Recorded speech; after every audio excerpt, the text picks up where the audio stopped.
बता दी दोस्तों, आज गुप्त नवरात्र का चौथा दिन है और चौथे दिन महाविद्या माँ भुवनेश्वरी और माँ कुष्मांडा की पूजा की जाती है। तो आज की इस वीडियो में आप सुनेंगे माँ भुवनेश्वरी की संपूर्ण कथा और श्री दुर्गा कवच का हिंदी पाठ भी। माँ भुवनेश्वरी 10 महाविद्याओं में चतुर्थ स्वरूप विद्या मानी जाती है। माँ भुवनेश्वरी को तीनों लोकों की माता माना जाता है। माँ भुवनेश्वरी साक्षात पूरे संसार को धारण करती है और इसका पालन पोषण करती है। माँ भुवनेश्वरी को जगत माता और जगत धात्री के नाम से भी पुकारा जाता है। माँ भुवनेश्वरी आकाश, वायु, पृथ्वी, अग्नि और जल का निर्माण करती है। शास्त्रों में माँ भुवनेश्वरी को मूल प्रकृति कहते हैं। शास्त्रों में वर्णन मिलता है कि माँ भुवनेश्वरी भगवान शिव के वाम भाग में सदैव विराजमान रहती है और इनकी पूजा करने से अपार ऐश्वर्य की प्राप्ति होती है। जीवन की सभी समस्याएं दूर हो जाती हैं। माँ भुवनेश्वरी की पूजा करने वाले भक्तों की सभी मनोकामनाएं बहुत शीघ्र पूरी हो जाती हैं। माँ भुवनेश्वरी को शक्ति और सृष्टि कर्म में महालक्ष्मी स्वरूप माना जाता है। आदि शक्ति भगवती माँ भुवनेश्वरी भगवान शिव की सभी लीलाओं में उनकी सहचर हैं, सदा उनके साथ साथ रहती हैं। माँ भुवनेश्वरी का स्वरूप बहुत ही सौम्य है और इनके समस्त अंग कांति से परिपूर्ण है। यह अपने सभी भक्तों को अभय और समस्त सिद्धियां प्रदान करती है। देवी पुराण में बताया गया है कि मूल प्रकृति का दूसरा नाम भुवनेश्वरी है। माँ भुवनेश्वरी के श्री अंगों से प्रातः काल के सूर्य के समान आभा निकलती रहती है। माँ अपने मस्तक पर चंद्रमा का मुकुट धारण करती है। इनके 3 नेत्र हैं और इनके मुख पर हमेशा मुस्कान छाई रहती है। माँ भुवनेश्वरी देवी के भुजाओं में पास, अंकुश, वरद तथा अभय मुद्रा विराजमान रहती है। गुप्त नवरात्रि में माँ भुवनेश्वरी की पूजा करने के लिए सबसे पहले स्नान करने के बाद साफ स्वच्छ वस्त्र धारण करें। आप आज के दिन लाल या फिर हरे और नारंगी रंग के वस्त्रों का प्रयोग कर सकते हैं। अब किसी एकांत कमरे में या अपने घर के पूजा कक्ष में पूर्व दिशा की ओर मुँह करके बैठ जाएं। पूजा करने के लिए हमेशा उन्हीं आसन का प्रयोग करें। अब अपने सामने एक लकड़ी की चौकी पर साफ वस्त्र बिछाकर उस पर गंगा जल छिड़क कर शुद्ध कर लें। अब एक प्लेट रखें, उस पर रोली से त्रिकोण का निर्माण करें। अब इस त्रिकोण में अखंडित अक्षत भर दें। अब इन अक्षतों पर सिद्ध प्राण प्रतिष्ठा युक्त भुवनेश्वरी यंत्र की स्थापना करें। भुवनेश्वरी यंत्र के समक्ष अक्षत की 10 ढेरियां बनाएं और इन ढेरियों के ऊपर क्रमशः एक लघु नारियल स्थापित करें। अब इन सभी लघु नारियल पर क्रमशः रोली का तिलक लगाएं। इसके बाद भुवनेश्वरी यंत्र के समक्ष शुद्ध घी का दीपक प्रज्वलित करें और यंत्र का पूजन करें, ध्यान करें। अब दोनों हाथ जोड़कर माँ भुवनेश्वरी का सच्चे मन से ध्यान करके धूप, दीप, अक्षत, पुष्प आदि से पूजा करें। फिर भुवनेश्वरी महाविद्या मंत्र का जाप करें। आप ओम देवी भुवनेश्वराय नमः इस मंत्र का जाप कर सकते हैं। केवल सच्चे मन से माँ भगवती से, महाविद्या माँ भुवनेश्वरी से प्रार्थना करके उनसे अपनी मनोकामनाएं पूर्ति की प्रार्थना कर सकते हैं, उनका ध्यान कर सकते हैं। अगर आप चाहें तो माँ भुवनेश्वरी की पूजा किसी शिव मंदिर में जाकर भी कर सकते हैं।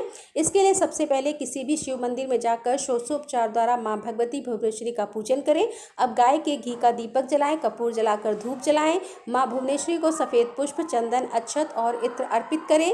दूध और शहद अर्पित करें। साथ ही माँ भुवनेश्वरी को मावे का या मावे से बनी मिठाई का भोग लगाएं। इसके बाद आप ओम श्री भुवनेश्वराय नमः इस मंत्र का 108 बार जप करें। माँ भुवनेश्वरी की पूजा संपन्न करने के बाद माँ को चढ़ाए गए भोग को किसी भी सुहागिन महिला को आप दे सकते हैं। अगर ऐसा करना संभव ना हो तो आप माँ पार्वती के चरणों में भी इस प्रसाद को अर्पित कर सकते हैं। यदि आप ऐश्वर्य प्राप्त करना चाहते हैं तो माँ भुवनेश्वरी पर रात रानी का इत्र अर्पित करें। पारिवारिक समस्याओं को दूर करने के लिए माँ भुवनेश्वरी को 12 सफ़ेद पुष्प अर्पित करें। यदि आपकी कोई विशेष मनोकामना है, उनकी पूर्ति आप चाहते हैं तो माँ भुवनेश्वरी पर चढ़े हुए अक्षतों को आप अपने घर में किसी सुरक्षित जगह पर छुपा कर रख दें। मनोकामना पूर्ति होने के बाद उन अक्षतों का आप विसर्जन कर दें। माँ भुवनेश्वरी की पूजा में कुछ बातों का भी ध्यान आपको रखना होता है।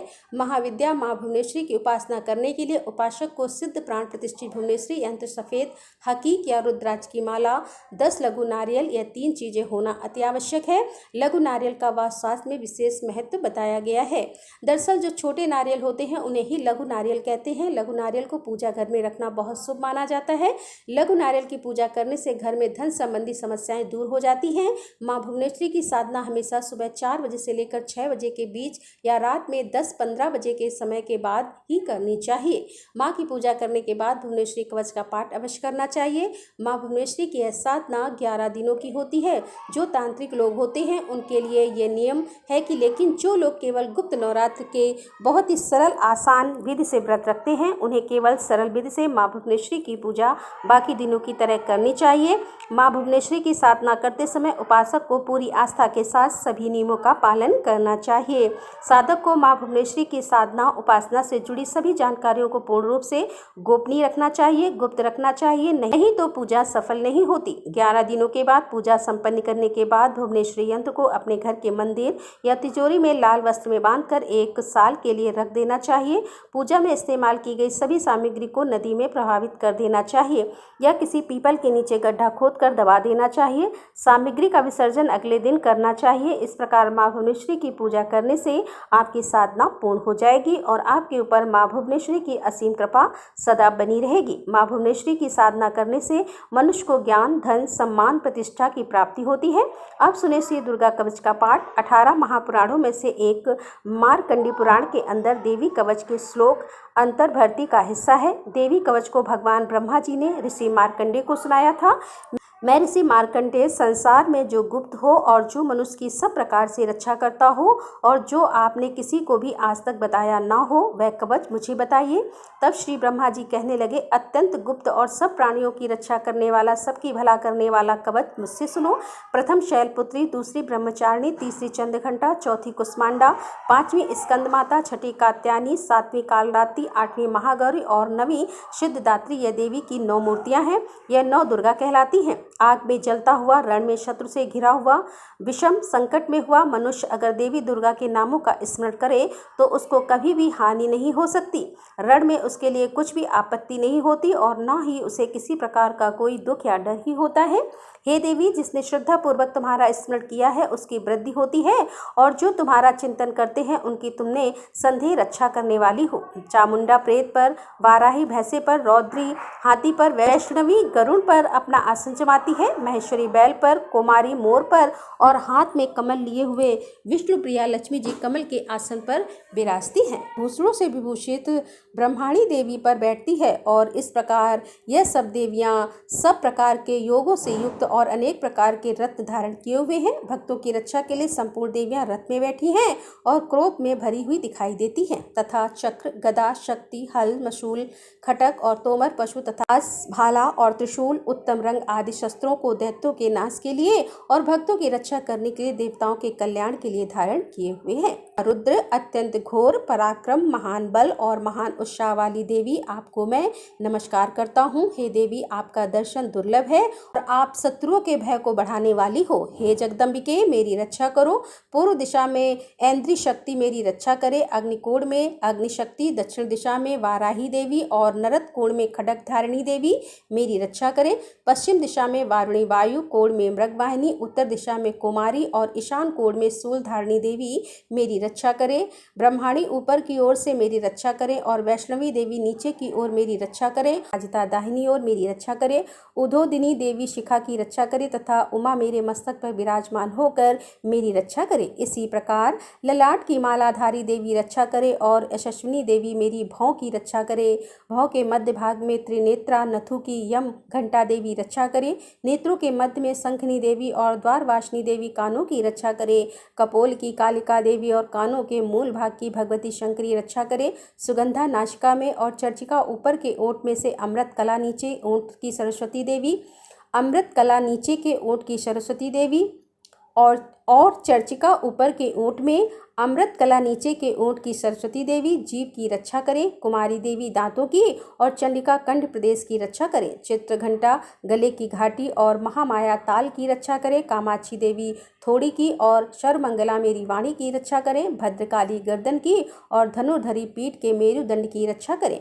कंठ के बाहरी भाग की नील ग्रीवा और कंठ की नली की नल कुबरी रक्षा करें। दोनों कंधों की खडक और वज्रधारणी मेरी दोनों बाहों की रक्षा करें। दोनों हाथों की दंडनी की रक्षा अंबिका देवी करें। सूले शबरी देवी संपूर्ण नखों की कुलेश्वरी देवी मेरी कुची की रक्षा करें। महादेवी दोनों स्तनों की और शोक बिना देवी मेरे मन की रक्षा करें। ललिता देवी हृदय की और शूल धारणी उदर की रक्षा करें। कामनी देवी नाभि की और गुहेश्वरी गोभाग की, पूतना और कामिका लिंग की और महर्षि वाहिनी गुदा की रक्षा करे। संपूर्ण कामनाओं को पूर्ण करने वाली महाबली देवी दोनों जंग की रक्षा करे। विद्यावासिनी दोनों घुटनों की और तेजस्विनी देवी दोनों पांवों के पृष्ठभाग की, श्रीधरी पांवों की उंगलियां की और तलवासिनी तालू की और दृष्टा कराली देवी नखों की, ऊर्ध्वकेशनी केसों की और बागेश्वरी वाणी की रक्षा करे।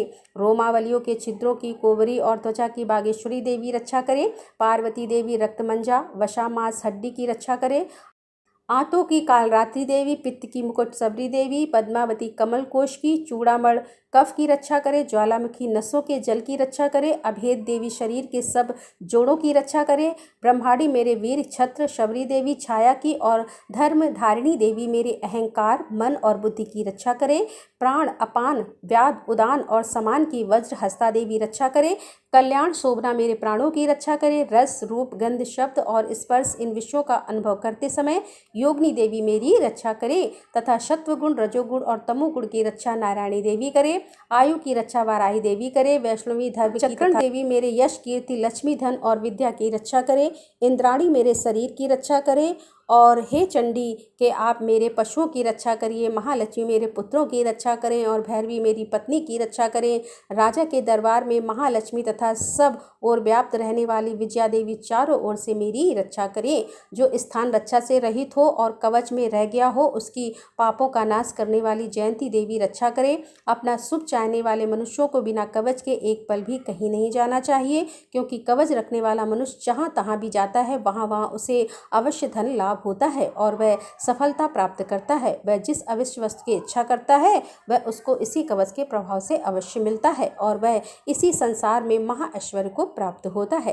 कवचधारी मनुष्य निर्भय होता है और वह तीनों लोकों में माननीय होता है। देवी का यह कवच देवताओं के लिए भी अत्यंत दुर्लभ है। जो प्रतिदिन नियम पूर्वक तीनों संध्याओं के समय श्रद्धा के साथ इसका पाठ करता है उसे देव शक्ति प्राप्त होती है। वह तीनों लोकों को जीत सकता है और अकाल मृत्यु से रहित होकर 100 वर्षों तक जीवित रहता है। उसकी लता चर्म रोग विस्फोटक आदि समस्त व्याधियां समूल नष्ट हो जाती हैं और स्थावर जंगम तथा कृत्रिम विष दूर होकर उनका कोई असर नहीं होता और समस्त अविचार प्रयोग और इस तरह के जितने यंत्र मंत्र इत्यादि होते हैं इसके हृदय में धारण करने पर नष्ट हो जाते हैं। इसके अलावा पृथ्वी पर विचरने वाले भूचर नवचर जलथर प्राणी उपदेश मात्र से सिद्ध होने वाले निम्न कोटि के देवता, अपने जन्म से साथ प्रकट होने वाले देवता, कुल देवता, माला आदि, डाकनी शाकनी, अंतरिक्ष में विचर वाली अत्यंत बलवती भयानक डाकिया, ग्रह भूत सच यक्ष गंधर्व राक्षस ब्रह्म राक्षस बेताल कुष्मांड और भैरव आदि अनिष्ट कारक देवता भी उस मनुष्य को जिसने कि अपने हृदय में यह कवच धारण किया हुआ है देखते ही भाग जाते हैं। इस कवच के धारण करने से मन और तेज बढ़ता है। जो मनुष्य इस कवच का पाठ करते हैं सप्तशती चंडी का पाठ करता है उसका यश जगत में विख्यात होता है। और जब तक वन पर्वत और कानन आदि इस भूमंडल पर हैं तब तक यहाँ पुत्र पौत्र आदि संतान परंपरा बनी रहती है। फिर देहांत होने पर ऐसा मनुष्य परम पद को प्राप्त होता है जो देवताओं के लिए भी दुर्लभ है और अंत में सुंदर रूप को धारण करके भगवान शंकर के साथ आनंद करता हुआ परम मोक्ष को प्राप्त होता है। श्री दुर्गा कवच पाठ समाप्त हुआ। प्रेम से बोलिए दुर्गे माते की जय।